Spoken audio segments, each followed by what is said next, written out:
So so you used to be a Sparky, I was, yeah. an electrician for all of you out there that don't speak trade. Yeah. I was an electrician, so yeah. How did you first pick up your passion for trading, both Forex and equities? Yeah. It started, and actually, look, equities actually started back in year 11 and 12. We had a school that offered accounting as a class, as an elective. And one of the assignments in the accounting elective was the share market game. And I played that. Yeah. A lot of BHP killed me. BHP, great company, resources, and it was buy and hold. The next year it did 30%. I was spewing. It's always when you're not in. It's always when you're not in it. Yeah. So that's what we one of the assignments was to play the ASX game. Yep. Even though I was terrible at it, we learned some basics about PE ratios, EPS. Like our teacher would show us some really basics, and we'd just try and perform.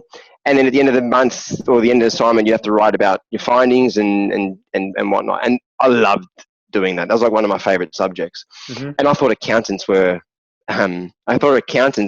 stock traders. That's what they were. Okay. And so anyway, fast forward. That was where the passion sort of started. Yeah. I became a Sparky after school, and it was maybe 2015. I got a job overseas, and I thought I'd better buy some reading material, and I bought Rich Dad Poor Dad and a couple other really good books, and that sort of ignited the passion for investing again. Yeah. We'll say the word investing because that's what I was doing back then. I was buying and holding until I hoped it got better.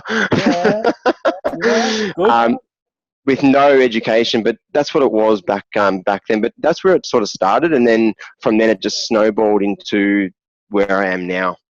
And then you started getting into more pattern and trend trading. Yeah, that was pattern and trend trading started in 2018. In the start of 2018. So as I said before that, 2015 and 16 were punting pretty much on the share market. Yeah. I'd be writing. I was working away back then. I'd write on a piece of paper what went up 20% today, or what went down 20% today. And the next day I'd quickly jump in and buy it based on big volatility. And it wasn't smart at all. It was quite dangerous. It was a lot of there was no real research behind it besides this is going no research. It's going to go up. Yeah. That's right. No research, and it was a lot of punting. It was punting. It was 100% gamble, and it was mainly penny, really small cap stocks. So, nothing really over 50 million in market cap. So it was extremely high risk, and pretty much, yeah. Anyway, that was the start of it, and then in 2017, I sort of said, "No, I've got to stop doing that. Read more books, educate," and that's what I've done from then. And in 2018, I completely did a 180 and changed.